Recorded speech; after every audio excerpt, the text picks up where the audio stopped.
Deja, Deja, what what time time should should I I? have? Sorry, what time should I try to make sure the break is at? Right So at technically, 3? technically it's 2 50-minute sessions. So technically it would be 250, Okay.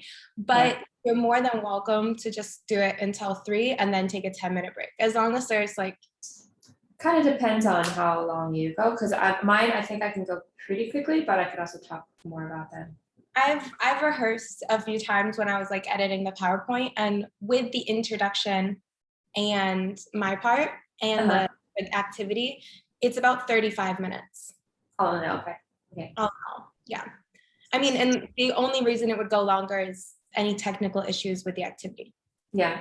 As long as that goes smoothly, then it should be about 35, 33, 35. Yeah. Feel free to go a little bit longer. Mine's probably only like 15.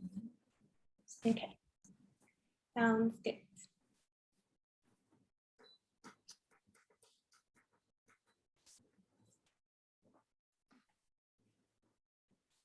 Can you guys see how many people have already joined?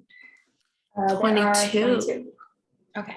You guys, I can't see that because I'm sharing my screen. So I'm assuming we'll probably start maybe 1 or 2 minutes after 2 to let everyone join. Yeah.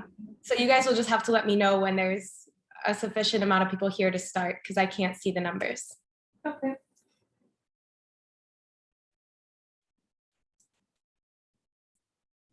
What should the total be? Like 170 maybe? How many ETAs? 150, 160? Oh, but then also Like the coordinators and us and everybody else. 170 to 180, I would guess.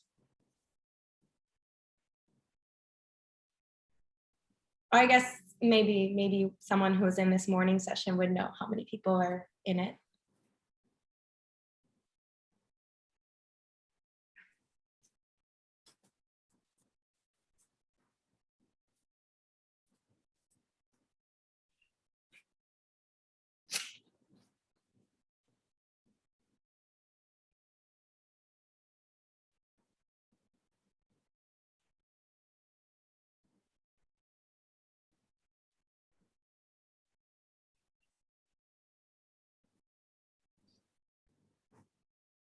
Also, just so you guys know, the trash truck comes by my house at like 2:20, so we might get some background music.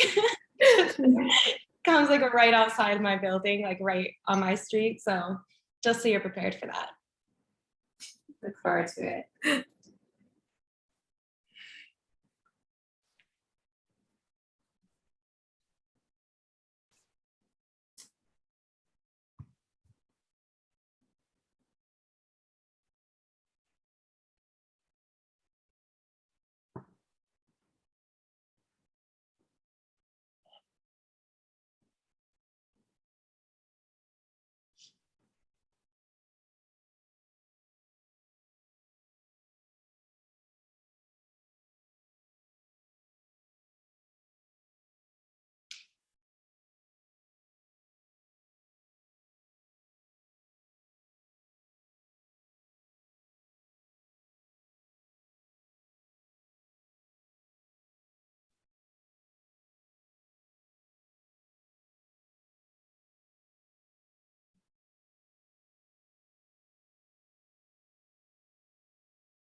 So we have 60.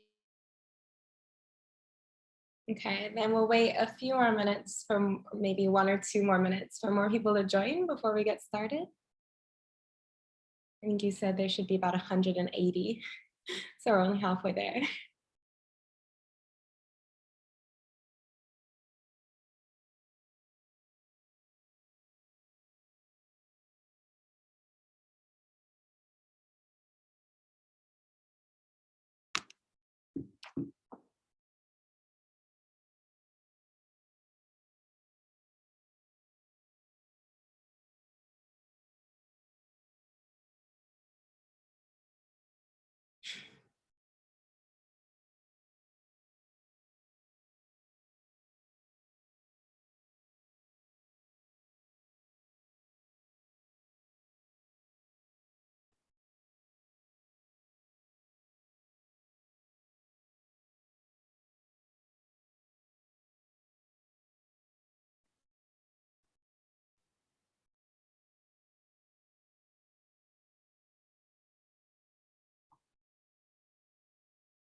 1:25. Then why don't we go ahead and get started? We'll just go through the introduction and hopefully people will join. The rest of the people will join in the next like 5 minutes or so. Okay, so that being said, I'm going to go ahead and start us off for today's workshop.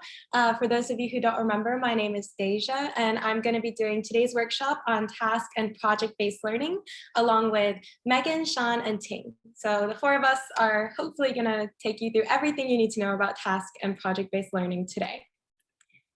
So I'm going to start by going over the agenda for our workshop. So in the beginning, I'm going to start off giving a brief introduction to task-based learning and project-based learning and how they apply to Taiwan's specific context. And then I'm going to take you guys through task-based learning. We have a mini activity. I'm going to talk about what is a task and how you might implement tasks in your language classroom. And then Megan is going to show us some examples and do a short activity with you guys. Then we'll have a 10-minute break. And then we come back, Sean will talk to us about projects and project-based learning. And then Ting will take us home with a wrap-up comparison of what we've talked about today, and also a review activity for you guys. In the very end, we're gonna have a small time for Q&A, and we're also gonna leave our contact for you guys. So if you have any questions throughout the workshop, feel free to write them in the chat. I can't see the chat as I'm presenting, but I'm sure that my fellow advisors will be happy to answer your questions in the chat as you post them, or we can come back to them and look at any questions during the Q&A time at the end. So I'm going to go ahead and get started. Okay, so an introduction to task and project-based learning, specifically as they apply to Taiwan's changing curriculum and Taiwan's context. So before I talk about what's going on in Taiwan, I want to give you all a brief definition about what is task-based learning and what is project-based learning. So these are both teaching approaches, and task-based learning, or TBL, is an approach in which communicative and meaningful tasks play a central role in language learning, and which the process of using language appropriately is more important than the mere production of grammatically correct forms. So we're wanting students to learn how to use the language to communicate meaning and have meaningful interactions in order to achieve some kind of task or outcome, rather than just focusing on making sure that what they're saying is grammatically correct. So focusing more on fluency. On the other hand, we have project-based learning, which is a teaching method which students gain knowledge and skills by working for an extended period of time to investigate and respond to an authentic and engaging and complex question, problem, or challenge. So they're both very similar, and they're both similar in terms of the fact that they want students to work together and do something meaningful and have a meaningful interaction or an authentic interaction when it comes to working with language. And both of these methods are heavily researched and well recognized as good approaches to teaching, especially in an EFL context. But how exactly do they fit into Taiwan's context? Technology, sorry. So as far as Taiwan goes, for many of you who may or may not know, Taiwan's curriculum over the past 2 decades has gone through a lot of revision. Basically, in 2014, they implemented the basic education program, where we started to see a shift in the curriculum, focusing more on competence-oriented learning, task-based learning, and cooperative learning. And then the general guidelines for this basic education program were officially put into place in 2018. And it was with these changes to the curriculum at a policy level where we started to see the government, the Ministry of Education, start to encourage teachers in schools to focus on developing their students' spontaneity, communication and interaction skills, social participation, in order to help develop their learners and help them become lifelong learners. So they started putting them into real life scenarios and challenging them in a different way than they had been challenged in the past in terms of their education. So here's a few screenshots from some of the policy that we can see happening in these 12-year curriculum and education programs from the Ministry of Education. You can focus right here, where again, we're seeing the government pushing for schools to focus on developing learners' spontaneity, interaction, and achieving a common good. Students are required to be self-directed learners. And as a school, as a teacher, as an ETA, we should work hard to ignite their motivation and passion. Guide them to develop interactions with their self, with others, with society and nature. help them apply learning in practice and experience the meaning of life, develop a commitment to sustain development of society, nature, and culture, and attain a common good. So these are all very wonderful goals for the government to push forward in their education and their curriculum. You can see even more on the next page from another screenshot of the curriculum goals, where we're looking to have students inspire potential, foster life knowledge and skills, advance career development, and to cultivate civic responsibility. Now, these are all wonderful goals from a policy level, from kind of the curriculum level that we want to develop in our learners. However, actually realizing these goals in the actual curriculum and in the actual classroom can be a little bit difficult, which is why we turn to things like task and project-based learning to help us achieve these goals. So all that being said, task-based learning and project-based learning do have the potential to be great assets in Taiwanese English classrooms, specifically in meeting these curriculum goals that are put forth by the Ministry of Education. So today, what we want to do as advisors is we want to give you an insight into these teaching approaches and give you some ideas of how you might utilize them in your classrooms. So I'm going to jump right in with task-based learning, the first one we're going to talk about today. So before we talk about all of the specific details, definitions, the criteria of what makes a task and all of the other fine details, I actually want to have us do a task together, a task you may be familiar with called talk and draw. So this is a very common task you may or may not have seen in an EFL classroom in the past. It's basically a class where in a normal classroom setting, students would have to find a partner, and then they would dedicate roles. One person would be the talker, and then the other student in the team would be the drawer. Then the talkers would be given a picture that they have to orally describe to the drawer. However, they're not allowed to show the drawer the picture. Afterwards, the drawer would have to try and draw the description based on what the talker describes. In the end, the team with the most accurate picture would win a secret prize. Now, this is a great example of a task that you may or may not have done before in your own classroom, or maybe when you were a student, or maybe in a language classroom or whatnot. But it's a really fun activity to do in a classroom. And I actually want to try it with you guys today, with you all today, and give you a chance to kind of feel what it's like to be in a task and to do a task. But of course, because there's so many of us, and we don't have the capacity to make a million breakout rooms, we're just gonna do a modified version where I'm gonna be the talker and you all will be the drawers. So what I need you to do right now is I need you to find any writing utensil and paper that you have in your quarantine hotel or at your desk or wherever you are. You're all encouraged to participate. So coordinators, that means you too. And what I want you to do is I want you to listen to my explanation. I'll talk for 2 minutes, and I want you to draw what I'm describing, okay? Now, as you're looking for a writing utensil and a piece of paper, I want to share with you a few variations that you might do if you were trying to do this in a real classroom context. So say you wanted to do this task in a CLIL class, you could modify it, and the picture that you have them draw could include vocabulary from that class. So if it's a math class, maybe the picture that the talkers are describing has shapes or a certain number of shapes. Also, if you want to do this task with higher level learners, you might consider having taboo words. So words that they're not allowed to say, the talker is not allowed to say as they're describing the drawing. So because I want to model this for you all, and I want to model it in a way that might represent how our learners might feel in an EFL classroom, I'm actually going to describe the drawing for the picture for 2 minutes in Chinese. So basically, I'm going to use Chinese to describe the picture that I'm looking at.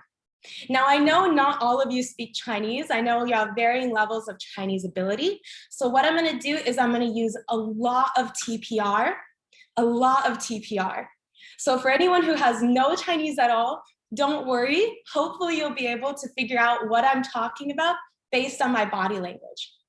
Also, another reason I'm going to use Chinese is because obviously I'm not a native speaker. So I might make my own mistakes as well in my Chinese speaking. So for those of you who are native speakers, perhaps our coordinators, you might have to try and listen and interpret my meaning, even if I use the wrong grammar or maybe the wrong tone. So I hope this will be a good kind of model of what our students might feel like if they do this task in their actual classroom. So are you guys ready? I can't see you, but I hope you're ready. Let me see. Yes? Am I getting nods from people? Okay, so we have 2 minutes and I'm going to start now. Asia, can you you need to stop sharing the screen so I can highlight. Oh, Hi, yes. how are Okay, you? I'll stop sharing the screen and then I will just have to monitor the 2 minutes myself then. Okay, so we have 2 minutes starting now.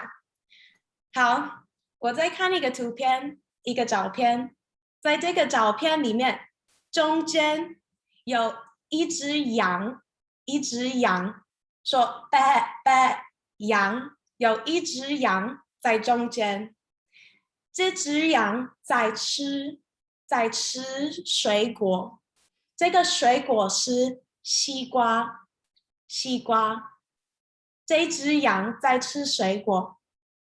这只羊有戴个帽子，一个很大的帽子，然后它的脸看起来很开心的脸。然后这只羊在海边，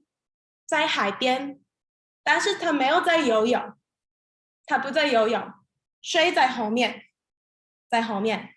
它在海边，然后在它后面有2只鸟在飞，好，我再说一次，这个照片里面最中间有一只羊，这只羊很有名，很多人知道它是谁，它的名字是 RJ， 它很有名。他在吃一个水果，在吃一个西瓜，红色还有绿色的水果。他很开心，也戴个帽子。他在海边，后面有水，后面也有2只鸟在飞。好 ，OK， done with the Chinese, done with the description. So that is the drawing that I asked you all to draw. And so before I reveal the answer, we're actually going to call on 4 people who think that they drew it well. So if you think that you heard my description and you drew it well, I want you to raise your hand online, not online, on Zoom. So I want you to use Zoom and then we'll highlight you, we'll spotlight you, and I want you to hold up your drawing to show us. So I think I see Darla. Darla, you have your hand raised. Would you like to share your drawing? I also see Billy and I see Carrie from Kinman. And we need one more person. So I see Darla, Billy, and Carrie. Anyone else? Oh, I also see Jocelyn. Okay, so why don't we go ahead and start with who's being spotlighted right now. Carrie, you're being spotlighted. So can you hold up your drawing and show us what you made? Oh, Okay. Ah, can you see? we can see. It's a ship in the middle, and the ship's name is RJ, and the ship is eating watermelon. Oh, And I think it's he, is standing on the beach, and there's water behind him, and there are 2 birds. Oh, very good, very good. Thank you for sharing, Carrie. Next up, Darla or Billy or someone else who has their hand raised. Ting, can you help me spotlight someone? Yes, I I can- am trying to spotlight someone. Help comments. It's not letting me. Sorry. How about Darla? Darla, if you can start talking, then it's Okay, easier for me I'll- to spotlight. I'll go. I'm a little nervous. I don't know why I raised my hand, but okay, I'll do it. Okay, my hair is a little crazy right now, but let me show you my drawing. So it's a guy with a big hat. He's happy.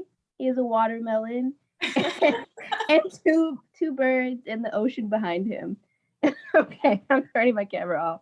That's great. Thank you, Tara. What about Billy? I know you had your hand raised. Yeah, can you hear me? Yes. Yeah.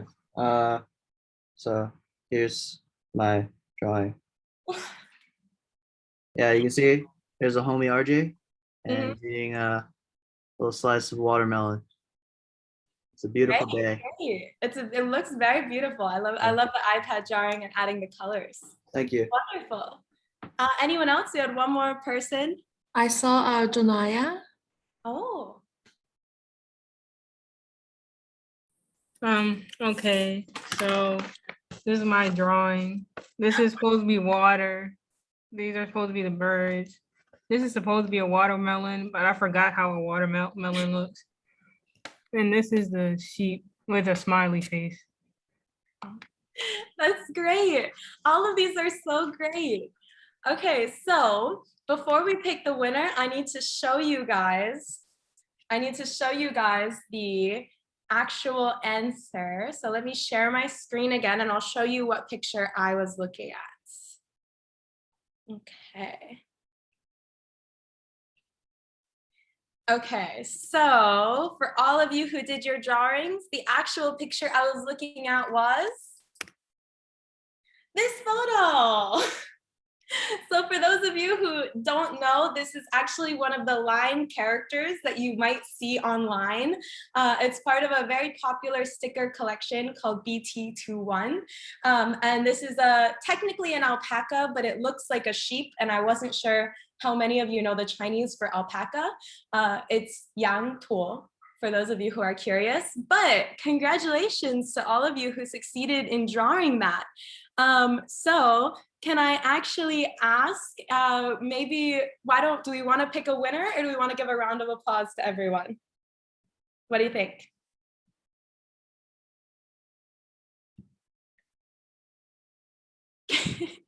Carrie, why don't you type? I think everyone did a great job. So round of applause to everyone. I know you have your mics off, but round of applause to everyone. Great job. And thank you all for participating. I know that might have felt a little bit challenging for those of you who don't speak Chinese, but I hope that this might have mimicked a feeling that our own students might feel if they're very low English level learners in the classroom, maybe with peers who have a much higher English level than they do. So there's definitely ways that you can scaffold these types of activities to make them applicable to everyone. Even if that's doing something like having the talker do TPR or adding other kind of sound effects or movements to their description to help get the message across. So overall, thank you guys for participating. That was an example of a task. So I want to jump right back into what we're talking about today, which is task-based learning. So just to reiterate the definition that we talked about before, task-based learning is an approach in which communicative and meaningful tasks play a central role in language learning, in which the process of using language appropriately carries more importance than the mere production of grammatically correct forms. So in principle, this means that when we're creating activities, we want to have language being used to carry out meaningful tasks in which authentic acts of communication occur and promote language learning. So to see that visually, it might look something like this.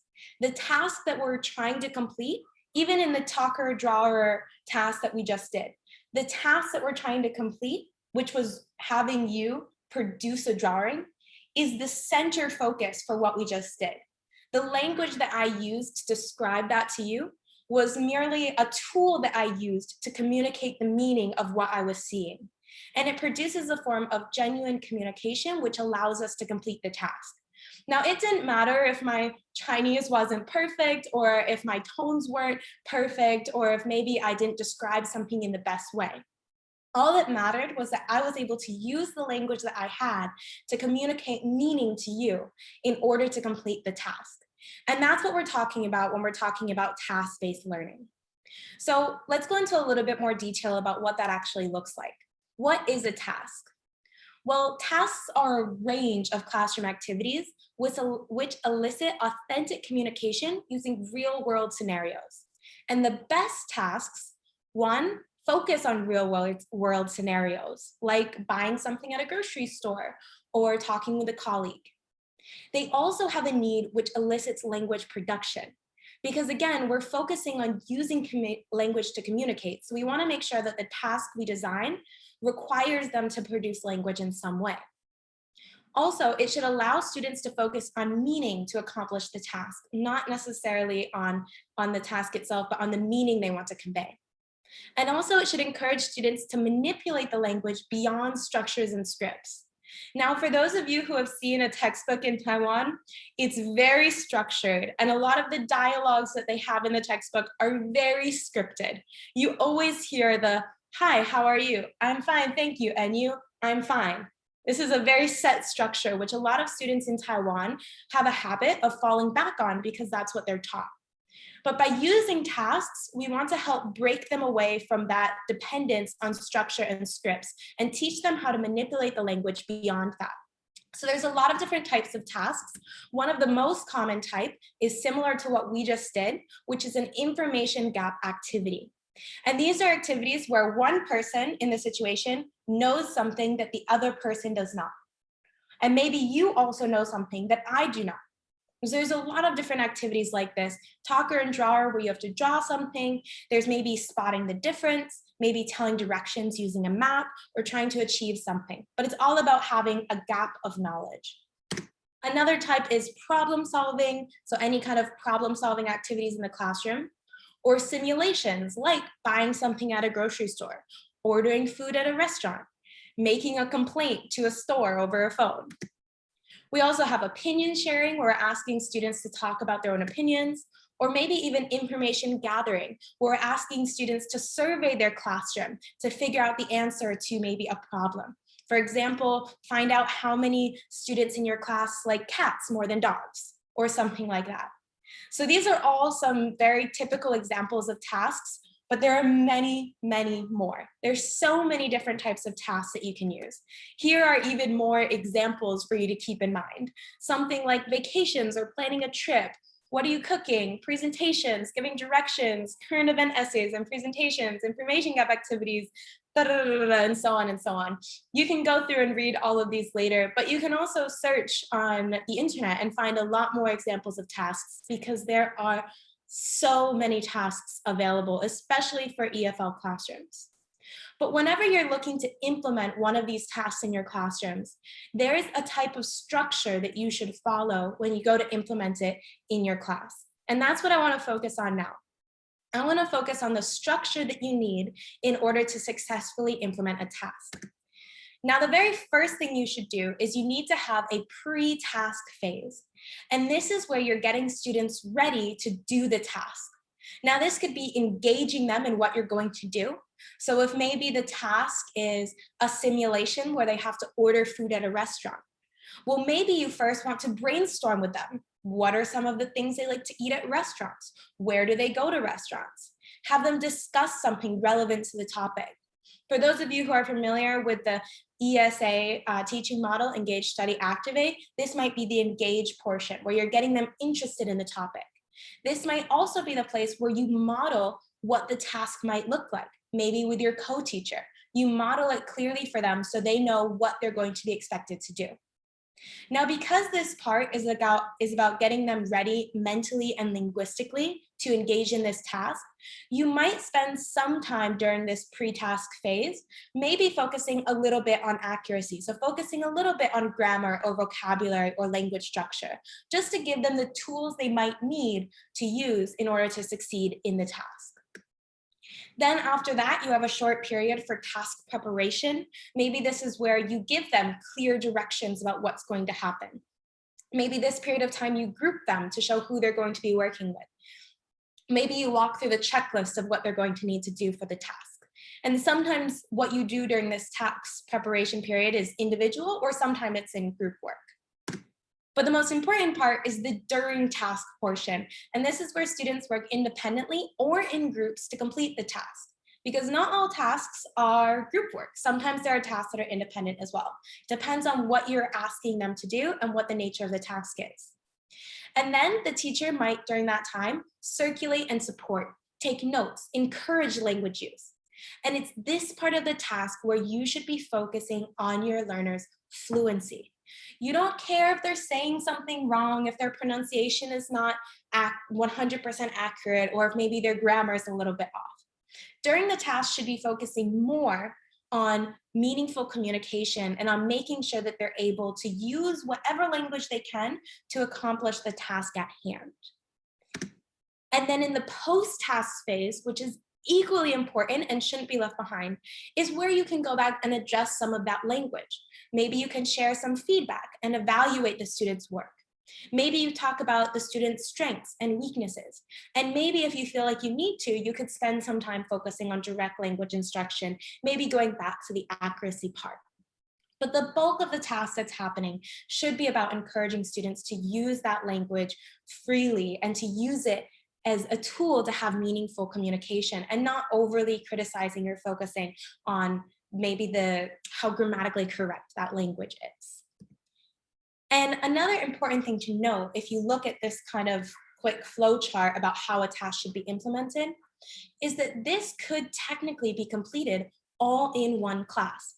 So this is especially relevant to you as ETAs, because as we're going to hear later in the next hour from Sean, sometimes when it comes to something like a project or project-based learning, you might need multiple classes.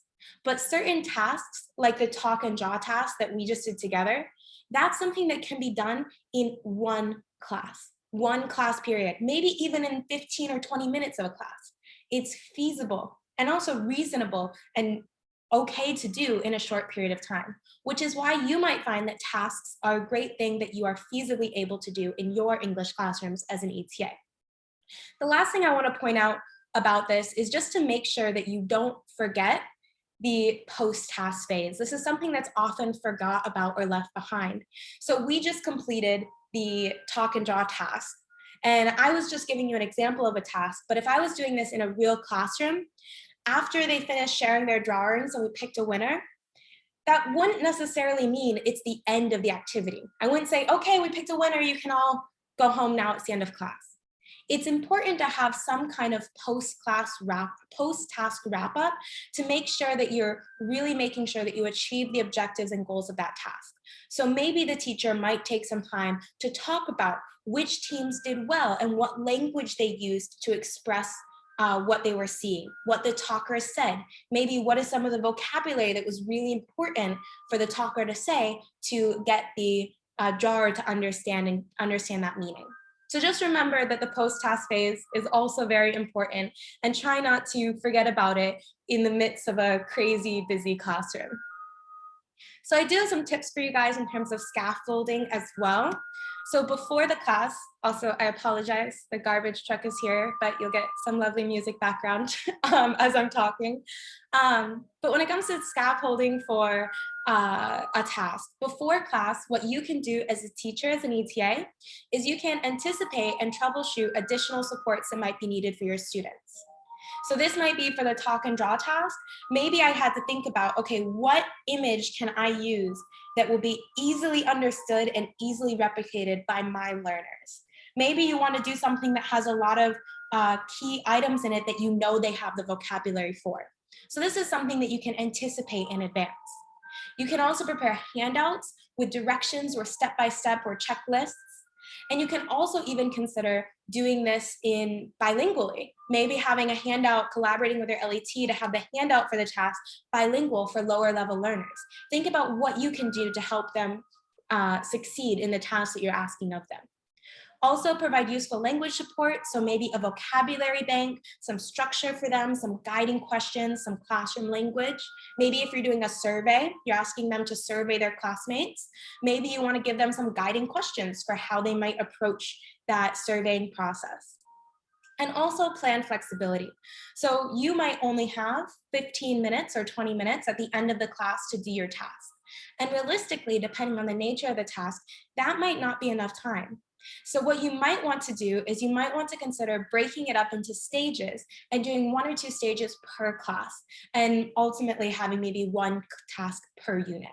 So keep these things in mind before the class, before you implement the task. And during the class, just remember to plan enough time for the task. Things always take longer than you anticipate, so make sure that you have enough time and don't rush. If you're realizing that they're taking a lot longer doing the pre-task warm-up activity than you planned, maybe you wait and next class you do the main task. Maybe you break it up, but don't try and rush through the stages just to get it done, because it's better that students have the time and the structure and the support that they need. Also, you can break the task into clear steps. You can give clear instructions and check for understanding. So when you're modeling the task with your co-teacher, maybe model it and then ask them, what did we just do? Maybe you're going through the steps. Okay, step 1 is this. What's step 1? And make sure that they're understanding everything that's expected of them.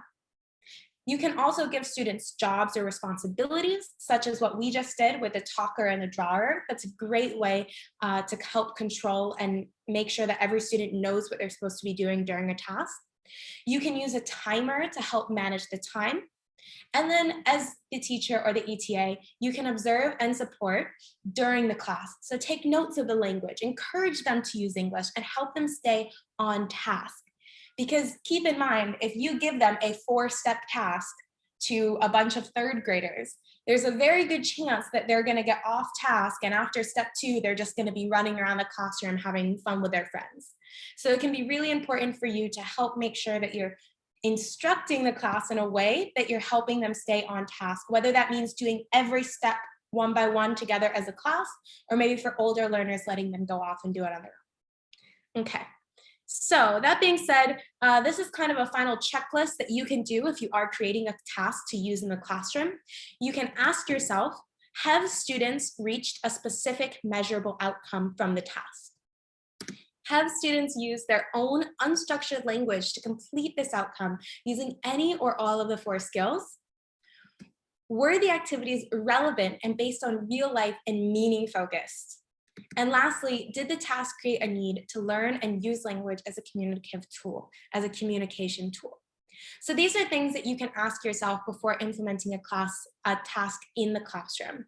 Now, of course, the first few times that you're implementing tasks, you may not consider all of these, but in general, if you want a task to be the most effective or the most successful, hopefully it should hit all 4 of these points.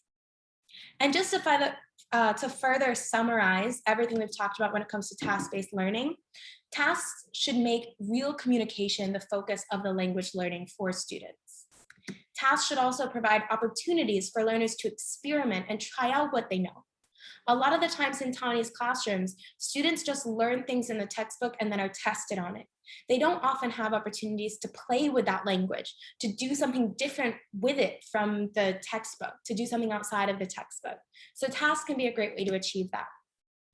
Also, it's important when doing tasks to be tolerant of learners' errors, as they indicate that a learner is building up his or her communicative competence. So again, what we talked about focusing on fluency, don't feel like that during the task phase, you need to overcorrect students. Let them make errors, let them explore and play with that language on their own. Also, again, provide opportunities for learners to develop fluency, as that's the main goal of tasks. And you can link different skills such as speaking, reading, listening together, as they usually occur so in the real world. Think of a simulation activity, maybe ordering something at a restaurant. Maybe when I read the menu, I'm focusing on reading. And then I have to speak to the waiter. The waiter has to listen to what I say, and they have to write down my order. In the real world, we do have to use all 4 of these skills, usually all together, all at once. So that's why these real life scenario tasks are really important for learners. And lastly, let students induce or discover grammar rules on their own. So that's everything about task-based learning in a nutshell. However, the one thing that I just want to focus a little bit more time on is this debate between fluency and accuracy. As you guys have probably heard before in some of the other workshops that we've had, fluency and accuracy are both important, and it's really important to find a balance of teaching fluency and accuracy when you teach beginner or intermediate learners. However, when it comes to tasks, we really should be focusing more on fluency because that's what the task is for.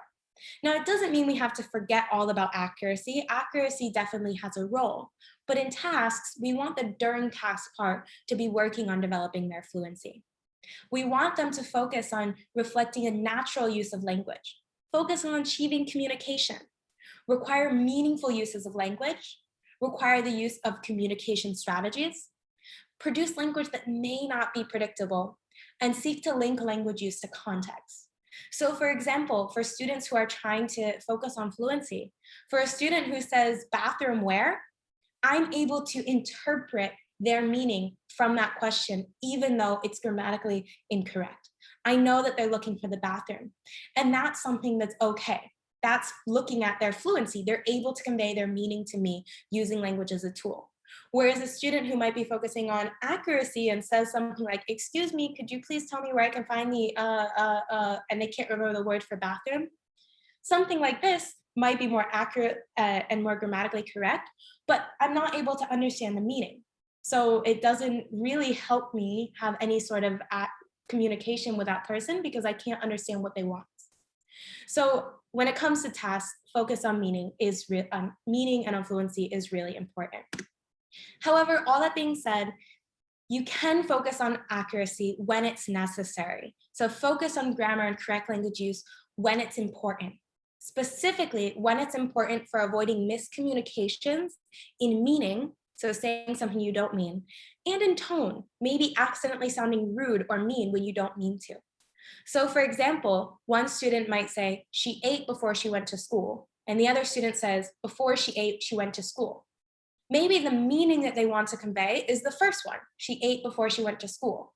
And in this case, if they say option B, before she ate, she went to school, the meaning that I'm getting from that is incorrect. It's not the meaning they want to say. So there's a miscommunication here because of grammar, because of accuracy, and because of a lack of accuracy in what they want to say. So in this case, it can be important to focus on accuracy. Accuracy should not be forgotten altogether, but there's a time and place to focus on it, and tasks should mainly be focusing on fluency. Now, for those of you who are familiar with the PPP model, when it comes to present, practice, and produce, the most common model used in Taiwanese classrooms and what we suggest to you guys, it has actually been critiqued in the past for its over-focus on accuracy at the expense of fluency. So the result is that when you focus on so much accuracy, it ends up creating this kind of artificial and unnatural sounding language production and not authentic communication. And critics have even pointed out that without fluency practice, English language learners end up just parroting memorized structures, which is again, what you see in a lot of Taiwanese learners. Hi, how are you? I'm fine, thank you. And you? I'm fine. This is something that's memorized. It's parroted from a textbook that they memorized.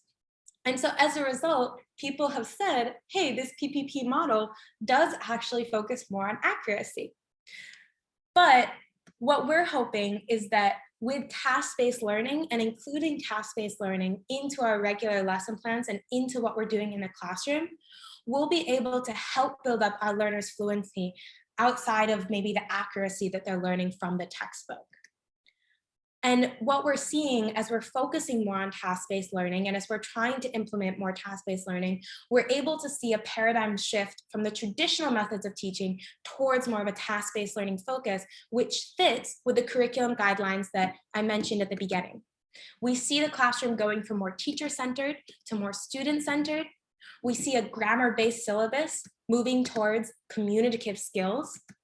We see something that's product-oriented moving towards process-oriented, from a part to a whole to part, and then also from drills and rote learning to meaning.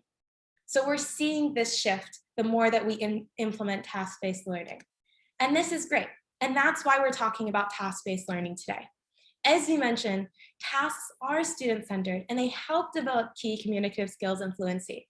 And also for you guys, tasks can be completed within one class period, so it's very manageable for learners. So all of that being said, tasks are great, and I hope that you're able to use them in your classroom. And again, all of that being said, Now that you have a general understanding of task-based learning, let's put your knowledge to the test. So I'm actually going to switch it over to Megan, and Megan's going to lead us in the next part. So here you go, Megan, you can take it away. Okay, thank you, Deja. Turn off your... All right. So you should all by now have a clear understanding of some of the characteristics of a task, what a task might look like, and a little bit of how to implement a task. First, I want to show you some examples of things that could be done and have been done in an English classroom. And I want you to tell me in the chat, is this a task or is this not a task? So the first one is a fill in the blank worksheet. Number 1, yesterday, John blank to the store, Mary blank to school the day before yesterday. Is this a task? This is not a task for sure, thank you. Then the next one, you have a gap fill exercise. So student A has the first part and student B has the second part. And student A is supposed to say, where did John go the day before yesterday? And student B should say, the park, or John went to the park the day before yesterday. Is this a task? This is a task. So it's, some tasks are more realistic than other tasks. So we have authentic tasks and pedagogical tasks is another distinction. Pedagogical tasks are more tasks that we do in a classroom to increase learning, but it might not be exactly what a native speaker might be doing in daily life. You don't usually go around with a chart like this with some blanks and you have to ask someone, but you do often have knowledge that someone else doesn't have, and they have knowledge that you don't have, and you have to have that communication. So this gap fill is an example of a task that students can use in the classroom. How about this one? So they have the Chinese and they're supposed to write the English. It's a translation. Not a task. Great. Okay, and the next one. Draw a picture of your favorite toy and write about it. And then we have some blanks. My favorite toy is my blank. I like it because it is blank. Yeah, this is a task. They are supposed to draw something and share information about it. The bottom, this, I could have left it as 4 blank lines. I added some scaffolding to help them understand a little bit better. So that you can choose based on, you can decide that based on your students' level, based on their needs, or their, you could differentiate as well. Maybe you have some students who want to try it without any scaffolding at all, where they just have to write a paragraph, and other students need those extra words, and they just will be able to write in a few words, a few of the pieces. So yeah, this is a great task. How about the next one? Teacher says. So this is a very common game. Teacher says a command and the students do the action. Teacher says jump, the students jump. Is it a task? What do you think? This is borderline. I would say not really a task. Following directions is this one I would say is borderline, but tending towards not really. This can be the scaffold for a task. Yeah, this could be a good pre-task, for example.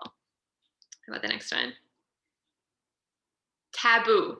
So taboo is a game where you have a word that you want the other team to guess, and maybe you have some words that you aren't allowed to say, or maybe you just can say whatever you want in English. Yes, this one is a task, and it's a fun game, but it's also develops a very useful skill, because in real life, you're not going to have a card that says you can't say this word, this word, this word, but in real life, you're going to not be able to say the words that you don't know how to say. So if you don't have that word in your vocabulary, you can't say it, but you still want the other person to know what you're talking about. So that circumlocution of saying, getting what you want the person. So if you don't remember the word receipt, then you can say the paper that says that you paid, and then the person will know what you said. That's a very real life skill. So some of these tasks are more or less realistic. Okay, how about the next one? Bingo as a game.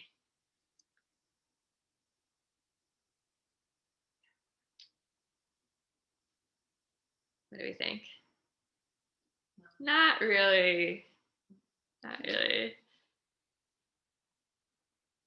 Yeah, I would say bingo is not a task. Just because it's not a task doesn't mean it's not a valuable thing to do. It's not good practice, and it's not the goal of this workshop is not to tell you that you can only do tasks, but to think from this perspective and try to incorporate more tasks. But bingo as a game, I wouldn't say is a task. About the next one. Sticky ball game. The teacher asks a question. If the students answer correctly, they can throw the sticky ball at the board to see how many points they get. So not a task. Yes, this is not a task. This is very fun. The students love this game, but it is not a task. And the game of getting points has nothing to do with the language, and it's also very accuracy focused. Okay, so Deja mentioned a lot of these already, so I'll go over some of them quickly, but to give you some other ideas of some tasks that you can actually do in your classroom. So role plays, there are, depending on what your students are learning and what they're interested in too, you can also ask them for things that they want to know how to do in English. Most of your students are going to be studying English because they have to, and they might not be able to articulate why they want to learn English or what they want to do with it. But if you can ask them, what would you like to be able to do in English? Why do you want to learn English? Then that can be very motivating. If they say, I want to make a foreign friend, or I want to read a website in English or something, then you can try to incorporate some of those tasks into your classes.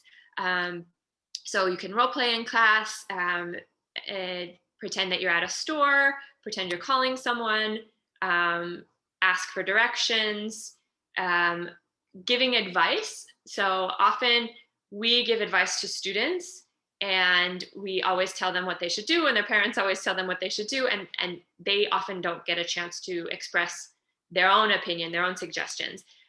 So activities of like having them write an advice column, or having a friend have a problem and they should share their ideas is also definitely a task where you're focused on conveying that meaning and not the accuracy of every single grammar point.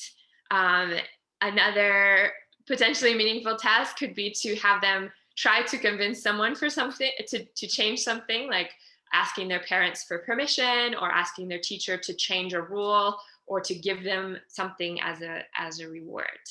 Because those are role plays. Can I look at the next slide, Deja?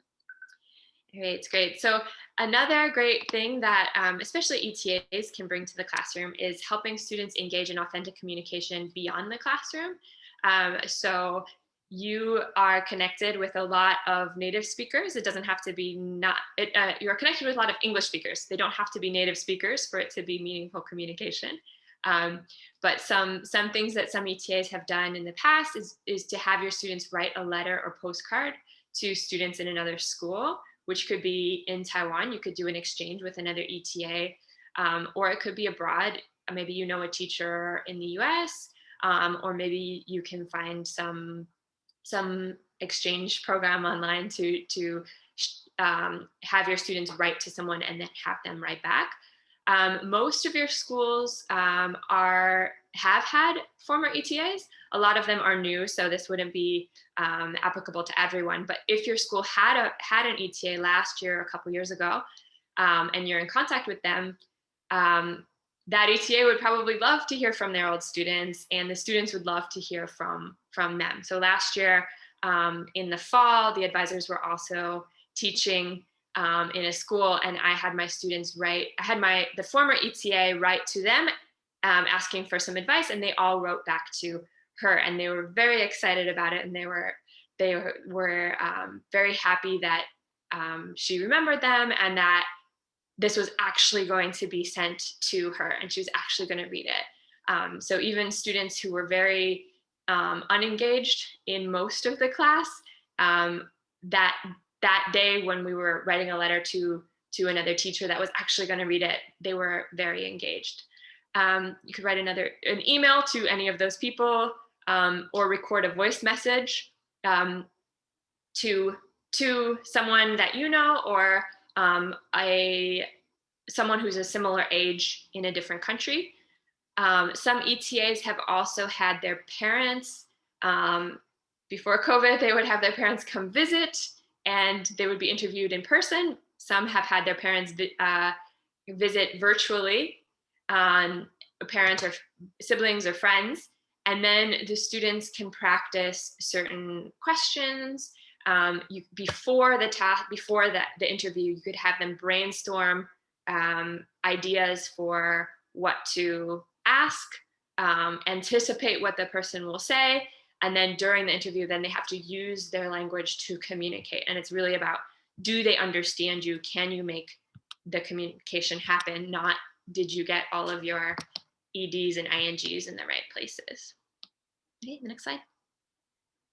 Okay, some other tasks you might use, just communicating with the class in general. So not necessarily someone outside the class, but within the class, your students, probably more so than in the US, your students spend a lot of time with their classmates. So they know their class very well, and they have a lot to talk about. So if they can share things with each other and with you, then that's great too. So some things might be show and tell, or maybe they have a game that they know of or that they invent that they can introduce for everybody to play. Telling stories is another great task, and an authentic task. People like to tell stories. That could be something that the students make themselves, or tell about some real thing that happened to them, or tell about a movie or book that they have read or watched. And some other tasks might be to find something in common with your group. So say you have groups of 4 and they have to come up with 4 things that they have in common that can't be in common with all of the groups. So they can't say, I am Taiwanese, or I am a student, or I go to this school. But they could say, oh, how many brothers do you have? Oh, you have 2. I have a brother, you have a brother. So they have to ask questions to try to come up with something in common. For more advanced students or older students, you might have a debate where you would want to give them lots of preparation about a certain topic to understand what that topic is, and to understand what kinds of language they could use during a debate. Gap fills we talked about already, so that would be something where I know something and you don't, and vice versa, and we have to discuss. And spot the differences. I have another picture on the next slide. So this game, you have 2 different pictures that are very similar, and this particular example is maybe a little too similar, but you could have 2 pictures, and kind of like what we did where Deja was explaining the picture, we have to explain the picture to each other, or ask questions of each other, so that we can find what's different about our 2 pictures without showing each other. So for example, how many apples are on your table? There are 3 apples on my table. Oh, my table has 2 apples. So that's different, for example. Okay, Deja, can you go back to one more, this one, yeah. Next, yes, thank you. So in the chat before the break, what kinds of, can you just type one example of either a pre-task or some scaffolding that you would want to do if you chose one of these tasks for your students? So if you were to have an interview, for example, or if you were going to write a letter to someone or a voicemail, what would be an example of a pre-task that you might want to have your students do? Sentence starter is great. So something like, dear Something like that. Or I'm writing because, yeah, definitely. Anytime you get your students to write something that they haven't written before, model them, show them what it should look like. Example questions, great. You could also show them an example of an interview. Model interview with LET, great. Pairs of students speaking out what they would write. Great. Yeah, you could have them practice with something that's maybe lower stakes and have them work up to writing to someone that they don't know. Yeah, use any device. So if they're going to be typing, you might need some help with that. Yeah, voicemail. Voicemail is a lot of elementary school students probably don't leave a lot of voicemail. And certainly not in English. So you probably have to review some common examples and what that might look like. Yeah, what's different from letters versus phone calls or something. So something like, hello, this is Megan.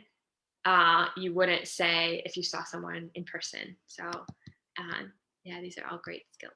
All right. So it sounds like you understand a lot about tasks. We have more about project-based after the break. Should we give them until 3:30? What do you think, Deja? Just 3:08? 3:10. 10 minutes? Yeah, 10 minutes. Okay, so come back at 3:08.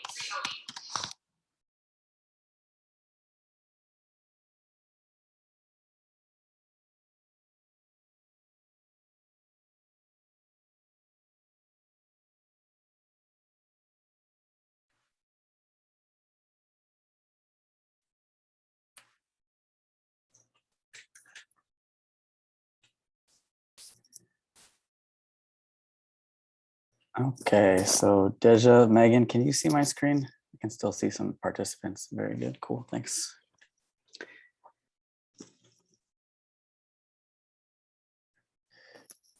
All right, so guys, we are gonna keep rolling and we might actually finish early for once. I think that'll be a first for any of the groups I've presented with. So yeah, again, thanks for joining us. And there was a lot of good information. We've already heard from Deja and from Megan, especially on things that are very applicable in your classes.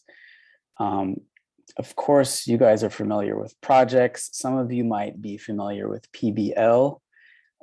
And although you'll probably be able to fit in some projects in your classes, PBL might not necessarily work just yet, especially if you're dealing with younger students and if your curriculum is really tight, meaning there's not a lot of space for you to implement something like this. But who knows where you'll be teaching in the future, which context in the US or another country.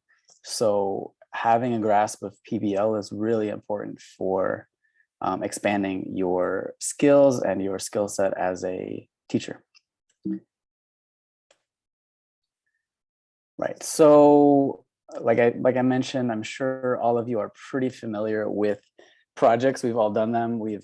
If you've been teaching for a while, you've implemented them. But some really quick differences. First off, with a project, usually the teacher is giving direct knowledge to the students. They're sharing a handout. They're doing a PowerPoint or something on the overhead. So it's a little bit more direct in that way. With PBL, the teacher is usually posing a question or a problem, and it's supposed to be relevant enough and interesting enough that it spurs the students to want to start their own research and to be able to.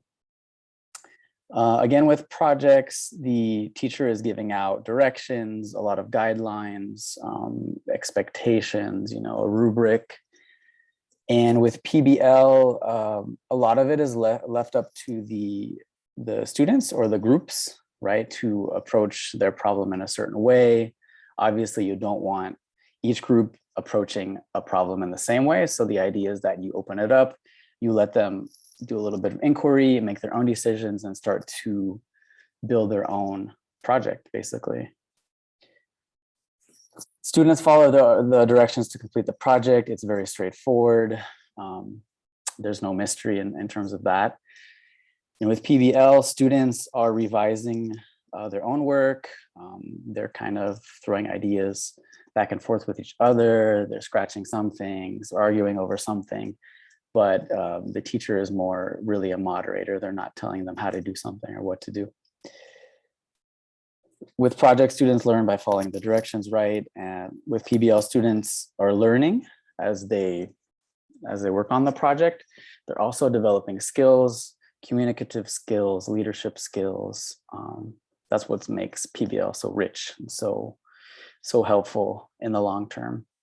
At the end, students are presenting, probably it could be, a paper or something visual, but they're arriving at kind of some known knowns. They've looked up some facts, they're sharing them, but with PBL, like was mentioned at the beginning of our workshop today, even with a task, you want students to be thinking in terms of relevancy, something that is relevant to their community or to a world problem, and you want them, presenting a solution or a possibility or some kind of proposal, right? So a few examples just to compare and contrast. These kind of themes are something you might come across in a textbook, for example, the home, weather or climate, neighborhood, community.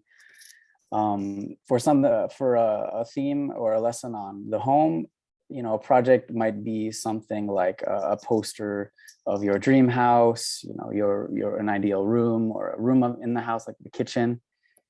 But with PBL, you can see it's there's a lot more depth to it and a lot more time and intensity, right? So I'm not sure in Taiwan if they're going tiny house crazy, but I know in the US or some places where they're rethinking, land use and things like that, and real estate is really, really going up. Houses are expensive. We talk a lot about building tiny houses and things like that. So that could be an example of PBL where they have to come up with a budget, look at blueprints and things like that. That's pretty advanced. Obviously, lower elementary are not going to be prepared for this, but maybe high school level, late middle school. With a theme of weather, maybe they create a graph or a chart, something visual, present on it. But for a PBL approach, something a little bit more involved, right? So some kind of video where they're giving guidance to people showing up in their city. They talk about the climate, weather patterns, clothing to bring or to wear, snow days and things like that. So it's a little bit, there's a bit more depth, right? We'll keep moving. You guys get the gist, right? So other ideas, you might see some overlap between things that have been talked about earlier in the workshop. There's a lot of overlap between something that could be a task and a project or project-based learning. What's different is the intensity and the length, the duration, right? Because with PBL, your goals are a lot grander, right? So what could be some further examples? You could have a school shop kind of project or role play. They could have to invent something, even if it's something minor, but something that's useful in the school or at home. It depends on your interest as well. And that's one of the great things about PBL is the teacher inputs a lot in terms of their expertise or their interest, even though they're taking a bit of a backseat in terms of the actual work that goes into the project. They're able to insert their expertise. So in my case, don't know a lot about fashion, but if you did, you could have students design outfits, even if you just have colored paper lying around. Really anything goes with fashion these days. And I think with post-quarantine fashion, post-COVID fashion, it's gotten even more out there. So you can't really go wrong with that.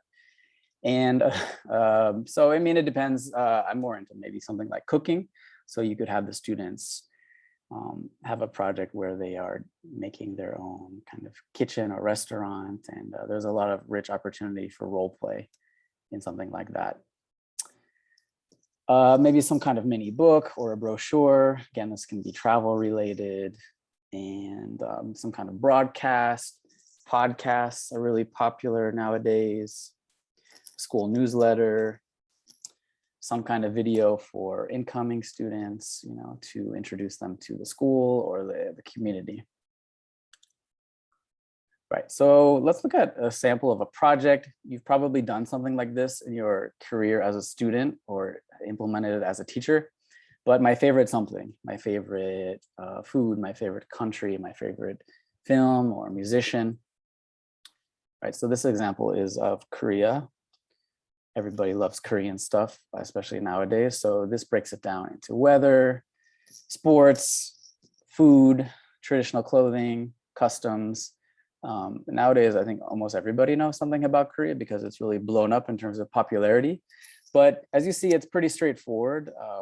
A few different categories. The students are doing some research. It could be in groups, presenting something visual, some kind of physical output. But again, they are not, as you can see, they're not solving global warming. I mean, they're not really applying what they learn to solve any kind of problem, which is okay. Not everything has to be PBL, right? So what does an outline for a project look like? Pretty straightforward. You can imagine you start with an introduction. So you'll want to share examples, explain goals, allow for questions, and depending on your context, you might want to get parents involved in some way, at least to have them know, you know, why is my kid like in the kitchen, like pretending they're a chef or something? Oh, it's because we're doing a project on having your own restaurant, right? So it's good to have some dialogue with the parents, let them know what's going on, and then if the student needs some support, maybe the parent can help at home. Step 2, organize information, get the research going, so you can brainstorm with them. You know, some kind of planning worksheet. This one's great because it's bilingual. This can be done in the classroom. You can do some of it at home. You can flip the classroom. Maybe they have to do something at home that you would usually do in the classroom, but you want to make things a little bit more interesting or a little bit more challenging. Again, communicate with parents if you think that will work to your advantage. Step 3, already you're into the project. So another example here, this one's on Japan. Really colorful, really great. A lot of work went into it, but a bit topical, right? So activities in Japan, holidays, food, facts, etc. You know, some known knowns, things that we already kind of have a grasp on. So the project itself, again, it could be done in class, at home, can be spread out over a few days or a week. There should be editing and revising. It's just like writing. You don't want them just to turn something in and be, oh, I'm done with this. You know, we want them to get used to the idea that there are cycles and that you revise things and that things are not perfect the first or second or third time, right? Give them feedback, either from yourself, from other students, parents as well. And then of course, after that's turned in, you want to make the most of it. You want to have them present their knowledge, what they've learned. And here we can see some students. It basically looks like a gallery walk, except the output is on the table, which is fine. You can have a display either in your classroom or if there's a public place or a more visible place in the school, that's awesome too. Other teachers and students and parents can see what's going on, kind of show off. Or it could be oral presentation, a PowerPoint, depending on the skill, the age of your students. Personal favorite, gallery walks, because it gets them up and moving around, especially if you give them a pen or a marker. They can give feedback, they can give compliments, they can ask questions. So the learning just continues off the page. Lastly, some form of assessment. We can't just have them turning in projects and walk out the door and that's it, right? So you want to have some sort of rubric or a checklist, and this is something that should be shared well before they are presenting or turning in their output, because they need to know what they're being graded on and why they got a 75%. We can't just give them a grade and say, that's it, right? They need to know why. They need to know what they can improve on. So over time, they're getting better at these projects. Okay, so we're halfway through. want to give you a glimpse into PBL because you're probably like, well, what's the difference really with just regular projects, right? So in the Taiwanese context, and really with public school teachers, grade school teachers around the room. Should I answer this? Okay, good. Right, so in classrooms around the world, teachers have a lot of constraints, they have a lot of pressure, and you know, it's really a challenge to ask them to try out something that seems a little bit new or novel. So in your context, PBL might be a pipe dream, it might not seem very realistic, but as I mentioned at the outset, it's good to have these skills and this knowledge in your tool belt because you don't know when you're going to have the opportunity to use it. I know that sometimes some ETAs, ETFs finish with the textbook with their teaching material like 3 or 4 weeks before the semester is done. And then it's like, well, what do we do for a month? So it's good to have something like this on hand to know, well, I have an idea, I know what we can do, or, you know, you've had an idea during the course of the semester about something you'd like to do, there just wasn't time for it. Well, maybe the opportunity is with PBL. So again, maybe it won't work for you right now, but someday in a different context, you'll be ready to go and you'll have a lot of good ideas and be able to help your colleagues, right? So really quickly, why? Okay, so Deja mentioned policies and you know, government goals, and a lot of countries have this kind of focus on developing well-rounded students because sometimes they end up with a workforce that are lacking certain skills, and it's painfully obvious what skills they're lacking. So that's on people like us to make sure students are better rounded, because guess what? Once they're done with school, they're out interacting with us and we have to deal with the consequences, right? So we want students with 21st century skills. What are those? Personal and social responsibility. We see manifestations of that in like social media and in the media generally, talking about what we're responsible for with ourselves or with the environment. So we want to get them thinking in terms of that as well. Students are always in need of critical thinking skills. Deja reminded us that students are taught to repeat structures that are pretty much embedded because they've heard them so much, and there's a lack of variety.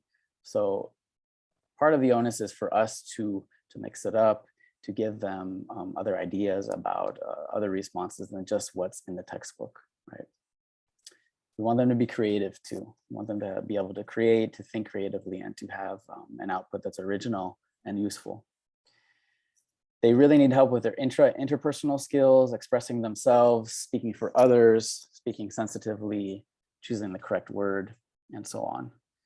We want them to have cross-cultural intelligence because more than ever, people move around the world, even during the heights of a pandemic. We have people moving around like us, and we have to do things like quarantine for weeks at a time, just so we can be in a different place and interact and have an enriching experience. So this will continue to happen, pandemic or not. People move around, they speak different languages, they have jobs in different countries, they switch careers and so on.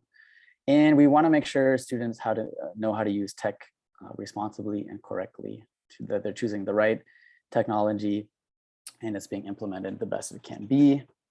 Second reason, PBL accommodates different learning styles. And this is really important if we're talking about student-based learning, but we're not accommodating different student learning styles. It's a little bit too ironic. So it's great because it allows for enough independence where in the context of a group, students can choose different roles where they can show off their skills, and we can have, you know, even if we have a student that's not in a role that's the best for them, that they're in a team environment where they can have support and where they can learn. Two other reasons. This is really good for the teacher, but it lends itself to authentic assessment. So as a teacher, it gets really old really fast when we are just grading essays or, you know, multiple choice tests. It's not, if it's not good for the teacher, it's probably not so good for the student, right? So we want multiple assessment opportunities and for them to be authentic to real life. So instead of just paper tests, essays, these kind of things, we want to assess them in different ways. This is good for them and for us. So we want the child to be able to demonstrate independence, to be able to work on their own in a group, and to be responsible for their research and their findings. As I mentioned on the last slide, we want them to develop their group skills, to be collaborative, and so on. For teachers, we can build a learning profile. So in the beginning of the school year, we're still kind of figuring out the ways they learn, who's good at what, why is the student scoring really poorly on this type of assessment. So we're also building a profile of how they learn and how to create better assignments for them, better projects. And we can measure that, we can track it, and we can give feedback to them. Lastly, this comes back to goals for, kind of with policy, with like a political kind of framework, thinking about education. But again, we want students, we want human beings that we're going to interact with outside of the classroom to be lifelong learners, to be inquiring, and to be self-starters. So a little bit more, what's a basic structure for project-based learning, right? How is it different than projects? Students are the center of learning, right? Student-centered learning. We have a little graphic here, but basically we want students to be able to apply their own interests, own relevant things to producing some kind of output, right? We want them to learn through inquiry, and we want them to be able to work together. We don't want students that are just always like, I got to work alone. Like we can't always allow that, right? We want them to be able to work together, even with people that are really different from them, because as we all know, the more jobs you have, the more you go through life, you just work with a lot of different people, and you can't just be like, oh, I'm not going to work with that person because I don't like them. You got to have a job, right? So we don't want students to be thinking like that. Part 2, real world applications. I've been hammering this home, but we want things to be authentic. We want authentic audiences. We want the students to be able to connect with community resources, whether that's through research, interviewing experts, talking to community leaders, or using technology to reach out to these types of people. How do they manifest their learning? Through presentations, pretty standard means, right? Written reports, posters, something visual, a visual organizer, or with some kind of community proposal, even if it's something that's not going to be sent out to anybody, right? So essential questions, right? These should be deeper kind of topics that require research and thinking and inquiry generally, right? So we can't have yes or no types of questions. We can't have really subjective questions like, is pizza delicious? Is bubble tea delicious? Because everybody knows it's really good. A good example is, how can we slow down the effects of climate change in our community, right? So almost every country is kind of working through this type of topic. It's a good topic for students because they've grown up in an environment where it's very normal to have reports telling us what's going on in the world and kinds of different climate problems, right? So we want to develop that inquiry. In terms of metacognitive and cognitive thinking skills, there's collaboration. You want them to be good organizers. They have to manage their time well. Again, this is something done independently with some interaction from the teacher, but they have to be able to manage their time well, which some people struggle with. They need to be able to work in a group. They need to be able to collaborate, analyze their own data that they're discovering, and to evaluate information. Is it credible? Is it not credible? You could spend a lot of time helping students figure out, credibility. There's definitely a credibility crisis with social media these days. So a common kind of chart that comes to mind is Bloom's taxonomy.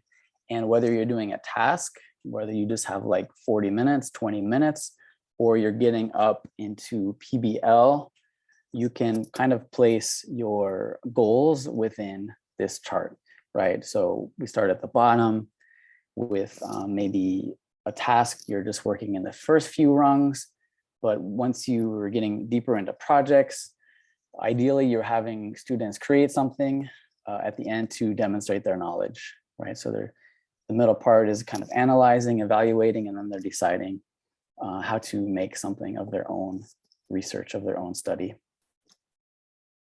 Right, getting to the end here, with developing life skills, you want to invite in chances for reflection. This could come in a bit with project as well, but it's really important with PBL because you spend so much time doing it, a month, an entire semester, a few months, and to have students not reflect on what went right and what didn't go right is a bit of a waste, in my opinion. So you want them to reflect. Students shrug their shoulders a lot at this, and even teachers do, right? So, you know, we need to be in on this too. As teachers, we need to reflect because we want students to reflect honestly on their experience, what to do better, how to improve. Also for PBL, as well as with projects, there's some kind of assessment. Obviously, you're grading them. This example is pretty detailed, but you will find one that works for you, or you can modify one that you find online or you have in your book. But they're really important, and they're also useful for you to see maybe where a project went off the rails, where they needed more help from you, if most groups or most students perform poorly in a certain part of the rubric. So we've talked a lot about tasks, projects, PBL. Really quickly, again, what do they look like? As Deja mentioned, tasks can be really short, right? It could be an entire class, it could be shorter, right? The steps, depends, could be one step, could be a few, but the focus is really just communicative, right? You want to get them speaking, you want to give them some structure, some structure, but the goals are pretty short and sweet, right? With a project, we talked about possible structures, but it could be 5 stages, it could be 3, could be just a few, and the time constraints depends on what your goals are, but typically not too long, right? With PBL, could take quite a long time. It could be the biggest grade they get for the entire semester, which is actually can be really good because with traditional assessment, they tend to be really high stakes, a lot of pressure, time constraints. And to be honest, some students just don't perform well in that kind of context, even if they studied a lot, even if they're really in tuned in the class, you know, sometimes they're just really anxious people, right? So this is a really fair way to assess students, gives them a lot of time. If they have a bad day or a bad week, they can still hopefully make up and get a good grade on the project as a whole. Yeah. Okay, so I think before we get into Ting's Kahoot game, we're going to ask you, based on what I've shared in the past 15 minutes or so, what is a project or what is an example of PBL you might try? You know, is it a fashion show? Is it a restaurant where they do role plays? What do you think is something you might try if you had the time? You can put it in the chat.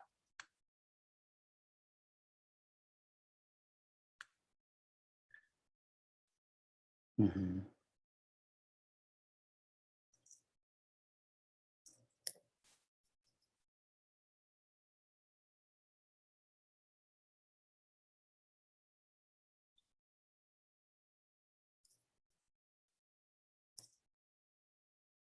Shopping role play. That sounds good, right? Because yeah, we want students to be able to walk through a supermarket here and talk about the things they're looking for in English. That's definitely useful if they're traveling, right?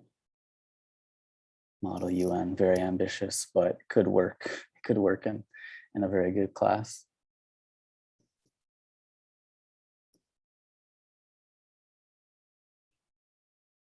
Yeah, these are all great because I think you're getting the idea that these are very interactive and performative, and you're going to have students that really shine when the spotlight's on them, you know, all the divas in your class and all the people that are really active get that chance to really go wild and, you know, be in front of the room or record something and share themselves. And some students really light up. Some students get scared, but you can work on them, right? Interviews. Deja or Ting or Megan, do you have a favorite you've done before in terms of PBL, something that worked really well or something you'd like to implement that we haven't talked about? Well, when I did PBL, for me, it was really important that we ask the right question, that we ask the really good question to intrigue their interest. Because even though like all the examples we see are fun, they are fancy, they look really interesting, but remember that not everyone would enjoy PBL and or TBL. Like not everyone would enjoy this whole project that you just ask, like a whole big task that you ask them to do. So it's very important that you ask a good and cool question. An example I could share was when I did a project called the Dream Shop, the Dream Job. And we asked the students to, we try to have them come up with what they would like to do. And the big question had to be changed after the first couple lessons, because in the beginning we asked them, well, what's your dream job? Assuming they would know what that means, but then they didn't know. And the student said, well, teacher Ting, what's a dream job, or what's a job? And then we realized, okay, this is not a very good question to be that first starter of the whole conversation going in.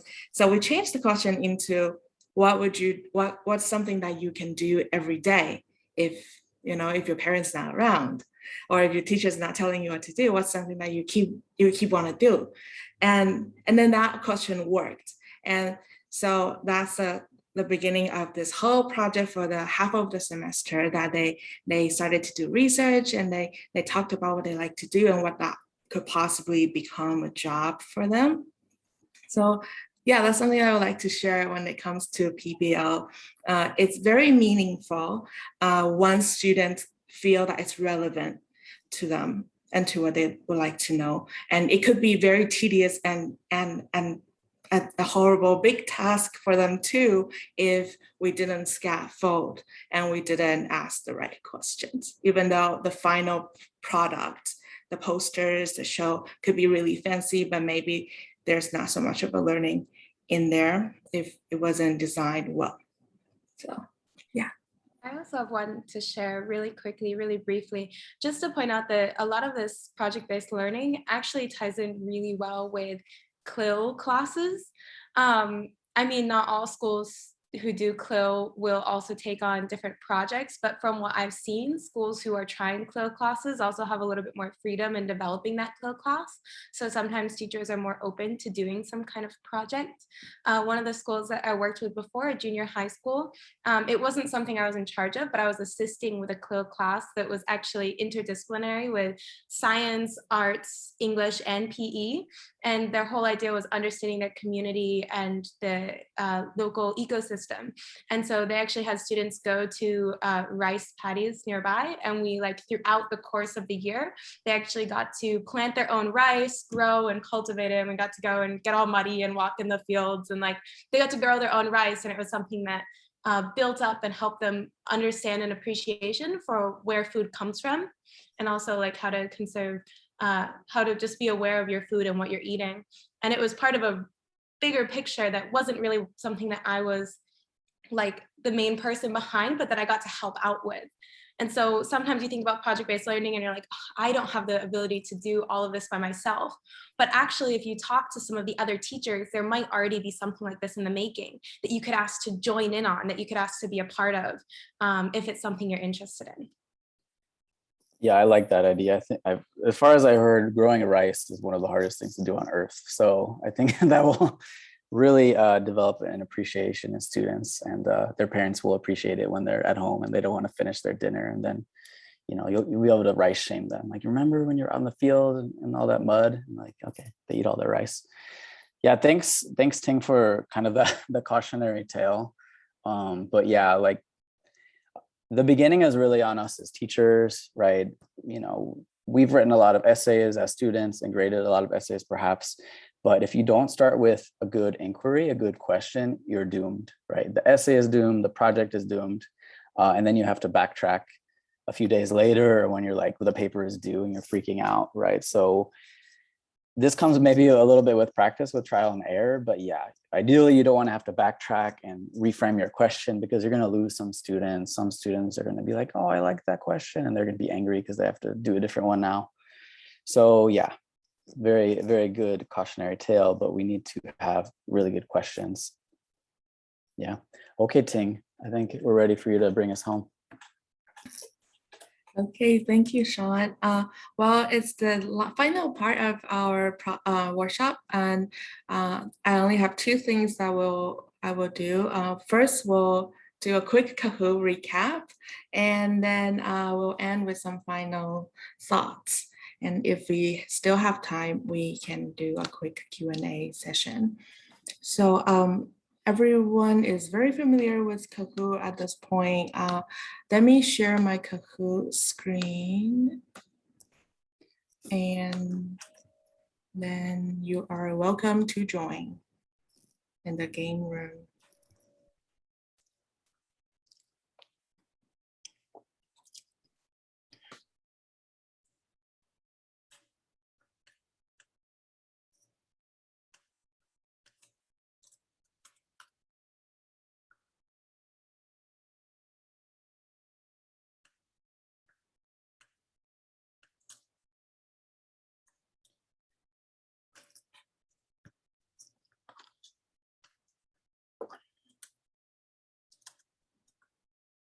Okay, we'll wait about another 20 seconds and then we'll start the game.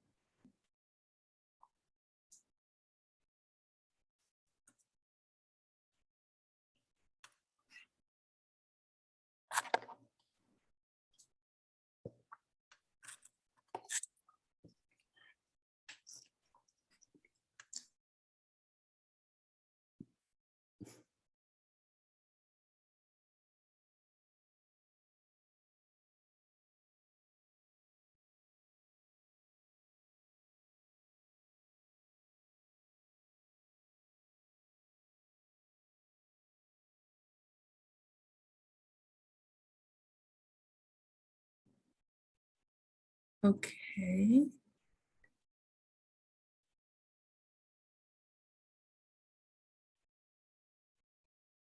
Ninety, 91.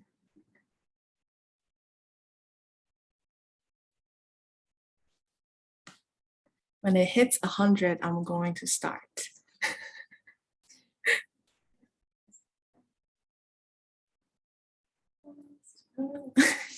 What's going down again? It went down.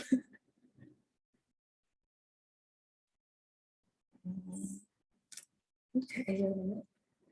No. All right. Well, we have 98 people and it's okay. Let's just start. So number one question.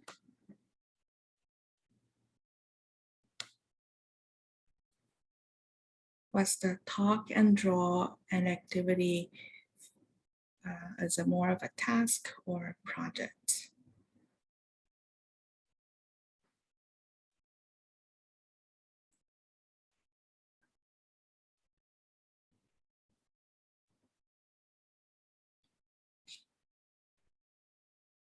It was, yeah, it was an example of a task. Congratulations, Tyler's, and the crying smiley face. Number two, what's the key competency that task-based learning focuses on?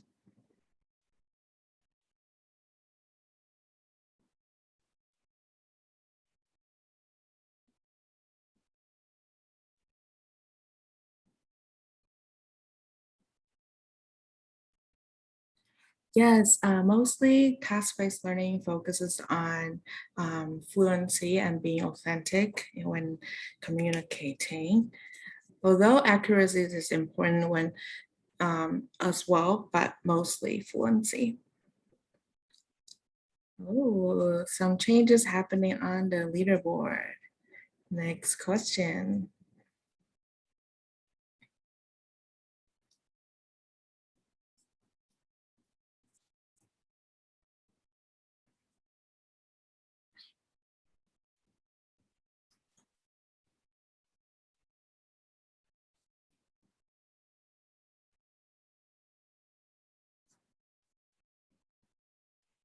Yeah, when it comes to a project, you can easily see there can be different stages, different steps in a project. While when a task is very clearly designed to be to have a really clear objective, a goal, and then the goal and it's very clear task.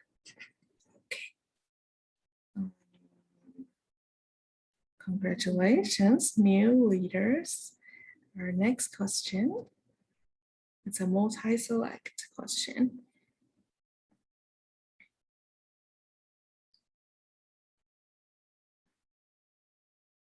Choose as many answers you think that is right.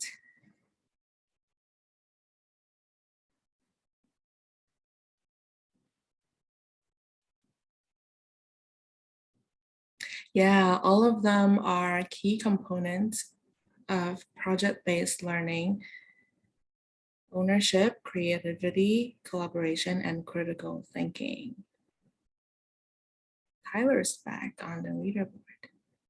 Number 5.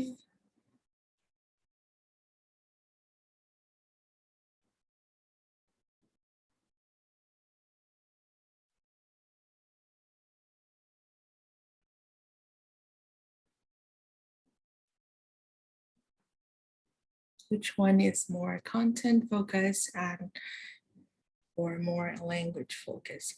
Yeah, well, for task-based learning, usually say the talk and draw game, we use that to have the students practice describing a picture, describing a shape or an animal. So we have certain words or sentence patterns that we want them to use. So usually, yes, text-based learning is more language focused, while PBL can have many things at the same time. It can be content, language, and everything. So, well, tricky question, but that's in general, a way to differentiate these two learning types of learning. Okay, number 6.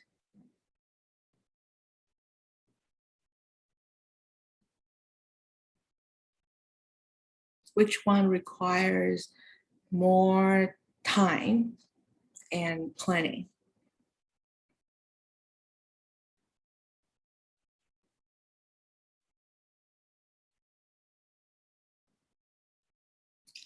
It is true. Yes, PBL can go on for as long as the whole semester or a few months. Okay, and then it's our final brainstorm question. What can be a good task? It can also be something that you learned today or completely new ideas.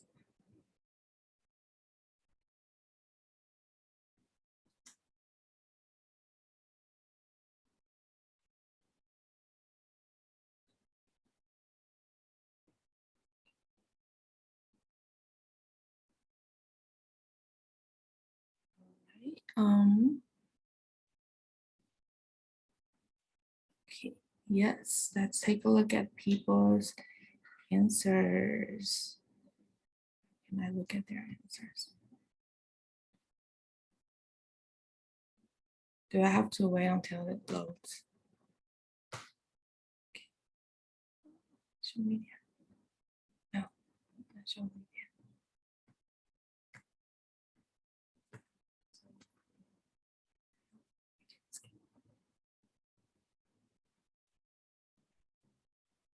Sorting the ideas. Oh, now we can see everyone's answers. Restaurant practice, draw pictures. Yes, things that we talked about today, make a card. So I hope you can think of something that it's easy for you to integrate into your own lesson plan. All right, thank you for the participation. And now to end our workshop. This is not what I want to share here. just a couple final thoughts.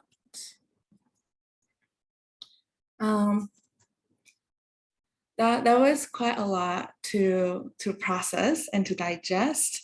And but if you can start thinking when you can use TBL or PBL in your teaching, you can get the planning started as early as possible. I think for a lot of the ETAs, for you guys, you will have some time to teach in class and opportunities for you to lead activities in a lesson. So those are great timings for you to think about a text-based learning activity. It's not impossible for you to encounter PBL.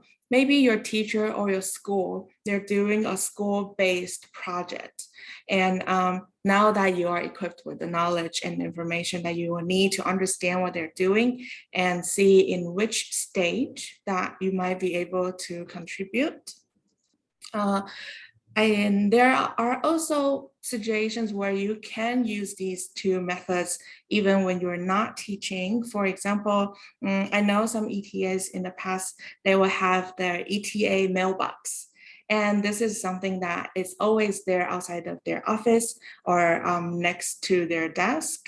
And this is a great opportunity for kids to write a letter to you, to draw pictures to you, and to communicate with you that the objectives of this mailbox are also something that we want to achieve from doing a task-based learning. It's just the task you're doing is not in a classroom, it's like ongoing throughout the whole school year. So you can also think outside of the box and brainstorm of ways that you can encourage communication and provide that authentic English speaking environment for your students.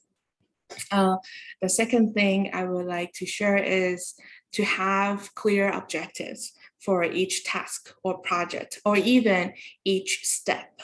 For us, we're very used to coming up with big ideas, I think. Let's create a poster, let's design a park like in the Kahoot game. But what are the objectives? Are these objectives assessed? Can the objectives be assessed at the end of your project or task? To have very clear goals in mind and in your lesson plan will help you succeed when it comes to this type of teaching. Otherwise, you would just always find your class in like a chaos and they're all doing things that you're not sure if they're on the right direction or are the things that you would like them to learn from. So have that objectives in mind before you started to plan for your activities. And like I already said, ask the right questions. Another key mindset that you can, it's nice to have is to focus on the process. A lot of the time when we see the results or the final products of task-based learning or project-based learning, we see the really fancy looking things, the things that are created at the end of the learning process. So a lot of people would misunderstand that, oh, so making something fancy or making something cute, is that project-based learning or task-based learning? That is wrong. The actual learning, actually the majority of the learning happens in the process. It happens in between the scaffolds. We can talk about that later too. It's that scaffolds, the scaffolds you provide your students and the process when they are navigating from one scaffold to another, from one step to another, that's the actual learning happens. And so don't need to be discouraged when they didn't produce something really cool. That doesn't mean that they didn't learn anything, but also don't just focus on them creating something perfect at the end so that they can show other people. So keep this in mind and focus on the process. And like Sean already said, it's a great chance when we're doing these type of teaching to include everyone, to include different types of learners. A very common way that teachers do, they assign students with different roles. You might encounter the situation where there's just not enough roles in a project. However, you can think about, oh, well, there can be a writer, there can be a listener, there can be a note taker, there can be a photographer. Create roles that could fit into different learner preferences and different learning styles. If a student is very shy, make sure that that student has a role too, in order to contribute to the project. So yeah, finally, also something about the process. In between, I think there are two major parts when it comes to this type of teaching, scaffolds. And then in between your scaffolds, think about from one step to another and imagine what the students will possibly experience going from this step to the next step. And that navigation and that in between is something that the students will be intimidated by too. But if they were able to navigate through that and reach the next step, that is very great way to build their confidence and to build the learner autonomy that they know they can do it. So it's important for you to give them a really good plan. And it's also important to believe in them and empower them with these opportunities where they can navigate through and allow them to make mistakes and learn from this experience that you designed for them. Yeah, so that's the final thoughts to conclude today's workshop. I think we have 1 minute. So sorry that we didn't finish early, but if we can finish now, we can still be 1 minute early. Let us know if you have more comments or questions. You have our contact info, so feel free to reach out to us. And thank you everyone to join us, and hopefully to see you soon in person. Have a good day. Bye-bye.